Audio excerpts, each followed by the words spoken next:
The tape from last week's game was kind of what everybody thought. Played pretty well in all phases, and we were pleased with the way our team played. This will be the best team that we've played up to this point. TCU obviously is very good on defense and playing better on offense. They've got a number of guys. They're playing 3 or 4 running backs, and the quarterback's playing with more confidence, in our opinion, this year. Still have great skill on the perimeter. So got to have a great week like always, and then look forward to the game on Saturday afternoon. Gary Patterson said he thinks his only advantage over you guys to this point is that they have played 2 really hard games and you guys have been done by halftime. Well, I wouldn't argue that. You can look at that 2 ways, but I would say that they've been challenged late in the game. But don't let him fool you. He's working and burning midnight oil to try to stop us, and he'll have his team convinced that he will. You like your way better, though. I trust that your guys are fresh. You haven't had to overextend them. I would prefer that we limit reps. You're always concerned about have they had enough quality reps and been pushed in the fourth quarter, and then again you worry about burning their legs up. What's your impressions of their secondary and that matchup against you? Well, as I said, I think it's the best group that we will have played up to this point, and they're always going to challenge you. They're gonna hold their defense to the last second, and those guys are going to be aggressive, and they run well, they recruit well, and those guys can move and they tackle well. So it'll be a challenge for all of us. It'll be a good game. Is there anything that Kenny Hill is doing better that you can see so far this year than maybe in the past? I think he's playing with more confidence. That's just an outsider looking in. Talk about the bad snap on the punt. The Simon's lack of effort to cover the ball or get it all around. Well, he was supposed to kick it out. And he turned around and did not look at the ball or he turned around and looked at the rush instead of the ball, and we've got a drill set up. We should have drilled him in that before, but we've got a drill set up we'll do a couple times a week in case we get in that situation again. Gary also said that job 1 for them is to prevent the deep ball. If you're a defensive coordinator, maybe based on what you've seen from a team like TCU in the past, how do they do that? 2 deep safeties?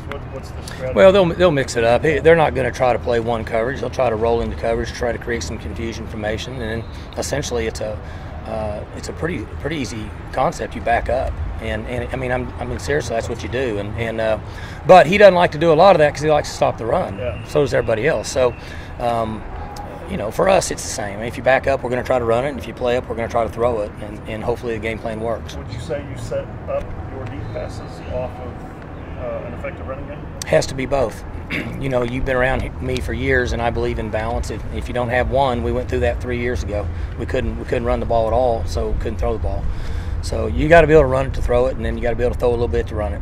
Looking at it the other way too, he is really proud of the fact they've been able to run the football again. He was disappointed last year, and it seems to have helped their passing game as well. Sure, balance helps everybody, and he's got a defensive mentality. He would like to run that thing 50 times a game and chew that clock up.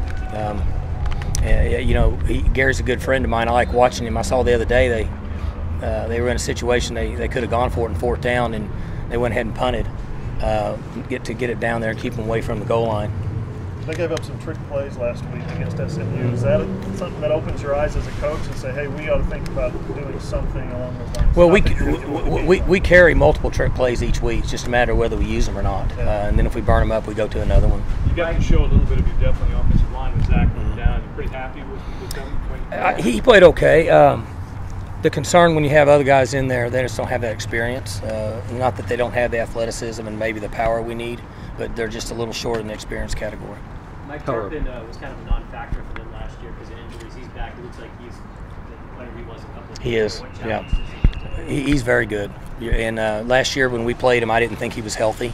I think he's healthy now. They've got 4 skill kids that touch the ball quite a bit, and then they have a young kid, a freshman, an undersized kid that I really like. And they've always done that there. They've always recruited good kids, and they've had good skill. They're getting some guys back healthy this week as well. Selena and Summers. Does that change anything that you do? You look at. I mean, you've seen those guys before. Right. Not really. I mean, we're gonna do what we do. Try to be sound in what we're doing, and TCU's a good team. They're a legitimate top 20 team, and so you have two good football teams playing Saturday. With what you've seen so far, your young corners have held pretty good. Is this a bigger test in your eyes for them? Yeah, the entire game's going to be a bigger test. They're better on offense. They got more skill. They're going to be better on defense. They're better tacklers. They got skill in the special teams. So in all phases, this will clearly be the best team we played up to this point. Mike, even this August, you were still easing Jordan Brailford back into action after his various injuries. Do you think he's kind of found a niche as a third down pass rush type guy? Well, he's playing well. You know, there's times that he's running across the field making plays in runs. He's won effort awards for our team the last 2 weeks, and I think he gains a little more confidence each week. Are you happy with Adrian Baker made the play on that big screen they got? He came all the way across the field to make the play. Are you pleased with the way he's coming along? He's coming along. I wish that he was further along now. I know that his injury slowed him somewhat, but he's got to continue to get better each week. Mike, how big a momentum factor is it for you to have a non-offensive touchdown 3 weeks in a row? Well, it's a big deal. I mean, you know, you just look at the statistics of the game, and when you score touchdowns in special teams or defense, and then you protect the ball on offense, your chances of winning go way up percentage-wise. Mike, Arkansas doesn't look like you guys offensively. I don't know. I don't think SMU does. Maybe some similar concepts here and there. I don't know what Jackson State looks like. Is that SMU is a lot like we are. they are? Mm-hmm.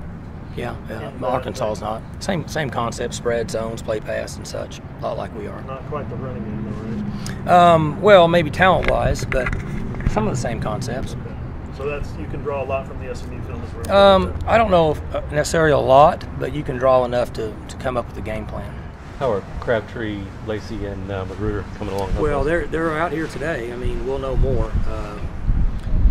They have to be somewhat full speed practicing tomorrow in team period for us to feel like that they can play with us on Saturday. Since being disciplined, have you seen Tyron responding this week? He's not a problem. He understands. Well, no, I mean, is he coming out with a different focus coming from that, that 1 game suspension? Well, he's the same. He stepped out of line, and we've got him back in order, and he was very remorseful and understands the importance of the big picture, not necessarily one person. Things happen. It's no different than discipline a child at home, and he's fine. Like, talk about the depth of the receiving group. Washington didn't even touch the ball until you guys were up 35-0. Just what does that mean to you guys?